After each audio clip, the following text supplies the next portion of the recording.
What an absolutely fantastic match. I am physically, emotionally, mentally drained right now. I can't believe that they pulled this off.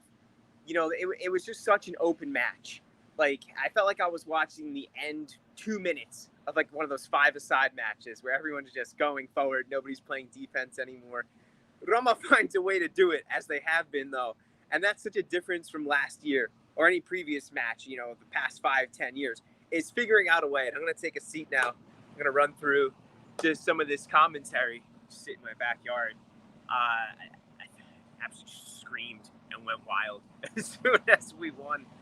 Man, it's like, oh my gosh. I give Mourinho credit for those changes. Taking out Mkhitaryan, who's been, one of our best players so far in the season, puts in El Shaarawy, who puts it away, and I'm just going to,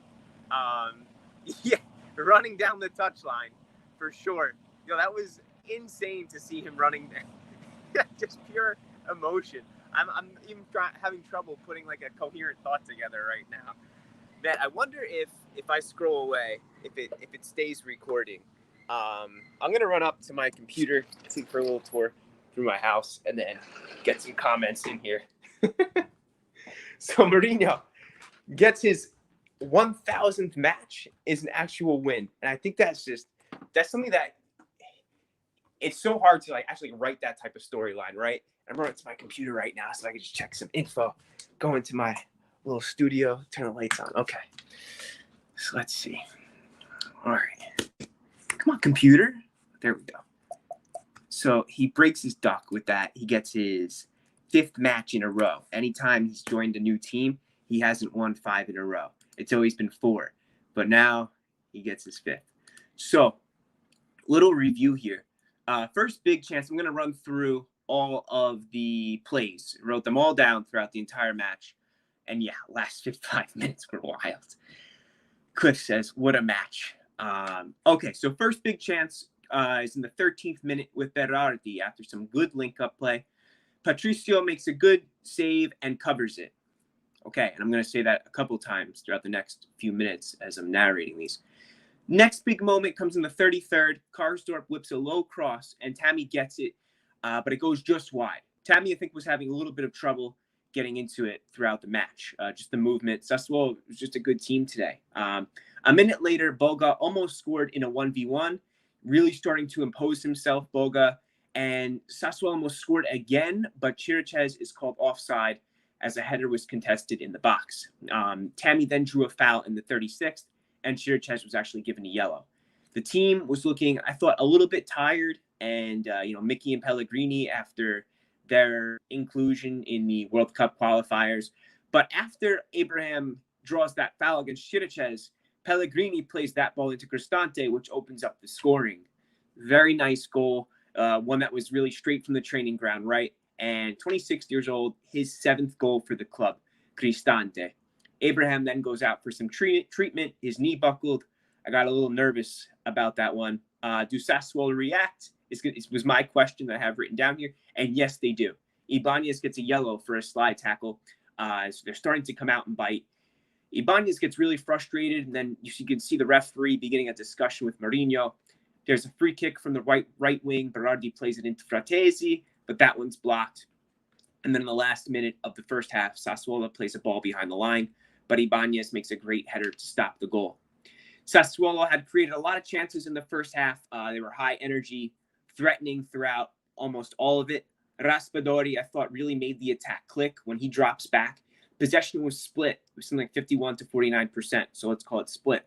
And Sassuolo really keeping their reputation, I thought, as a difficult team to play away. I think they won something like 5 or 6 of their last away matches. So that's a really impressive statistic. Even though De Zerbi is not there anymore, they seem to have carried over that philosophy. Right. Second half, in the 52nd minute, Karsdorp makes a crucial sliding block to stop the through ball. And if not, it would have been in on net. And that ball came from Djuricic. And yeah, right, Champions League vibes for sure. They're at least playing like it.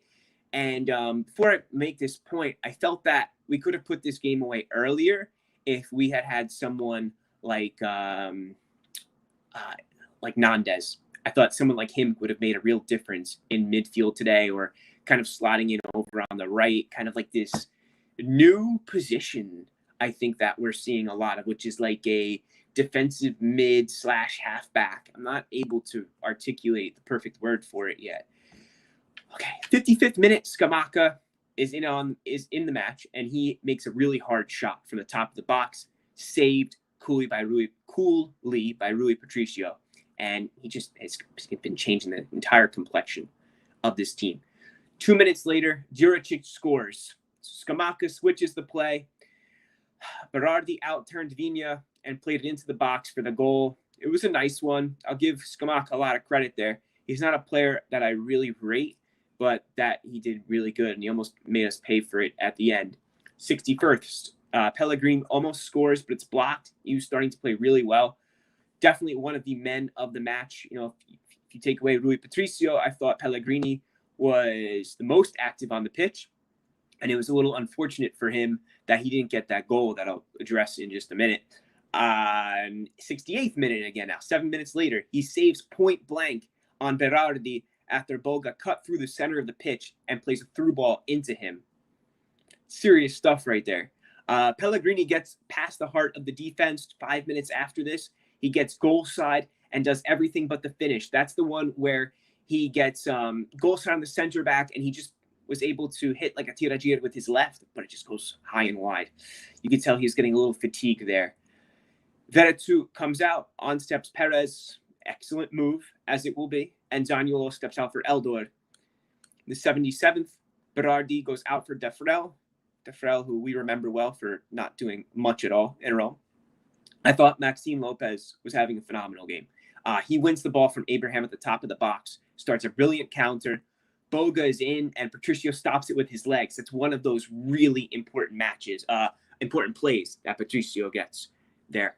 And then in the 80th, Perez does some great work to get Eldor in. It's fumbled around, and then that starts a string within the offensive zone where Roma wins 2 corners, and they're starting to assume control. And they do for the next 6-7 minutes, but then it's another post. Traore in the 87th minute for Sassuolo sees his shot blocked shortly after. It's a good introduction by him. He's going to be a heck of a player, I believe. And after that, Roma almost score, but Pellegrini hits it wide. And then, guys, you know what happens. That ball falls really nicely for El Shaarawy. And if you have watched him the past several years for Roma, you know he's going to hit that. He's going to curl that with his right foot. And it's inch perfect. Hits off the post. So finally, one of those posts goes our way. And just Mourinho runs down the sideline, as Sharma had said. And we get the win, the 3 points. That puts us first, I think, with Milan. And who's the other team at the top of my head? What is that other team? Just show you my little plaque here. There we go. Man, let me see real quick. What is that? Serie A standings. Let's look real quickly. Serie A. Why can't I think of it? It's Milan. It's definitely not Lazio because they lost today against Milan. Let's see what we got here. It's Napoli. Napoli, who had their comeback against Juventus yesterday. So, yeah. Thank you, John. So that's going to be a tough one. Our next big game is coming against Lazio. I think that's September 29th, so at the end of the month. And then we have Verona and Udinese. And Udinese is I believe, Wednesday or Thursday. That's a midweek one. So we got 3 big games. It's the 12th of September. So thanks, Elijah. Thanks for jumping in. So we've definitely got this, kind of tough schedule coming out. Verona is no slouch. They have Zaccagni, other good players, Levine, growing international players. Over the past few years, they've contributed greatly to the Azzurri with their young players. And Di Marco, he had a great season out there. And if you saw today when Inter played, he hit a great free kick. So they've been doing a good job out there with Juric. And now he's over at Torino, and Torino are finally playing some good calcio. So anyway, guys, shoot me some comments. Let's have a nice little discussion here. I think a lot of people are excited. I'm pumped. I haven't seen this energy around Rome in so long. And you know what?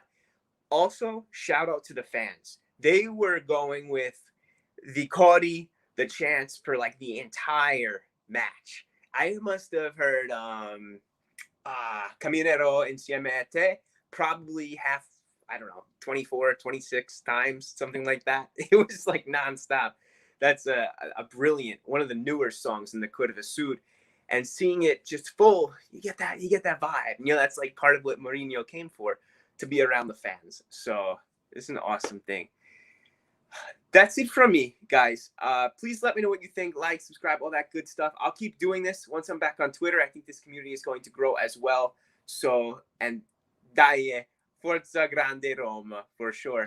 Guys, I'll see you later. Drop some comments. Ciao.